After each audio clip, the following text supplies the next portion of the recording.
শুধু সুন্দর হলে চলবে না চন্দ্রবিন্দু, তার সাথে ব্যক্তিত্ব হতে হবে। ব্যক্তিত্ব সম্পন্ন যদি মেয়ে হয় আর সে যদি শ্যামবর্ণ হয়ে থাকে, গোপনে গোপনে মনে মনে আমি তার প্রেমে পড়ে যাই। আমি অপি করিম আমার খুব পছন্দের একটি মেয়ে, কখনো দেখিনি, বাট তার পার্সোনালিটি এবং তার যেই শ্যামলা রং আমাকে অনেক আকৃষ্ট করে। অপি করিমকে আমার পছন্দ। আশা করি বুঝতে পারছো আমি কি বলছিলাম। দাম্পত্যে সুখী হওয়ার কোন বিষয়টা সবচেয়ে বেশি গুরুত্বপূর্ণ? আমি ব্যক্তি বনিয়ামিনকে এই প্রশ্নটি। বান্ডেল থাকলে প্রতি সেনমানিতে টাকা বাঁচবে।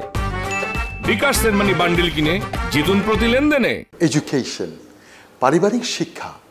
পারিবারিক শিক্ষা যদি থাকে, আমি মনে করি you will treat your other gender very nicely. আপনার বিপরীত সাইডকে আপনি মূল্যায়ন করবেন ভালো।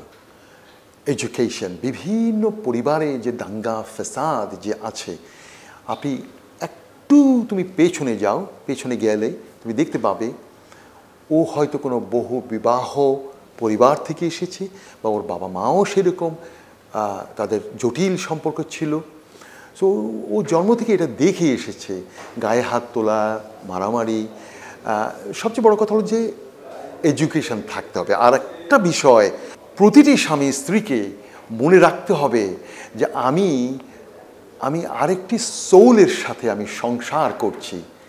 যে মানব দেহটা শুধু লিঙ্গ ধারণ করাচ্ছে, আদারওয়াইজ ইনসাইড যে সোল, এই সোলের কোনো জেন্ডার নেই। যেহেতু ও একটি নারীর বডিতে এসেছে, সে নারী। আমি পুরুষ, আমার তো একটা সোল আছে, ইমর্টাল, সোল ইজ ইমর্টাল। আমি পুরুষ। আমি যদি মনে করি যে Veronica Amin it's a soul, she is my soulmate, সে যেন কষ্ট না পায়, আমি এমন কোনো আচরণ করব না। ঠিক সেও আমাকে সেভাবে মনে করবে যে আমি আর একটা সোলের সাথে আমি ঘর করছি। সোল টু সোল যখন ভাবতে শুরু করবে, আমি মনে করি দাম্পত্য জীবন সুখের হওয়ার সম্ভাবনা থাকে, এবং তাদের ঘরের সন্তানরাও সেই শিক্ষা নিয়ে বড় হবে। তারাও তাদের অপোজিট যেই জেন্ডার তাদেরকে সেভাবে ট্রিট করবে। আমি আমার মা বাবাকে কখনো দেখিনি তাদেরকে, আমার মনে হয় হাতাহাতি করতেও দেখিনি কখনো। তবে উচ্চবাচ্য দু একবার হয়েছে, হয়নি এটা কীভাবে? এটা তো পুরো একেবারে ডাহা মিথ্যা কথা হবে। উচ্চবাচ্য তো হবেই, কিচেনে হাঁড়ি বাতিল পাশাপাশি থাকলে তো একটু টুংটাং আওয়াজ থাকবেই, কিন্তু ভাঙ্গাভাঙ্গি তো আর হয় না গো। That's all.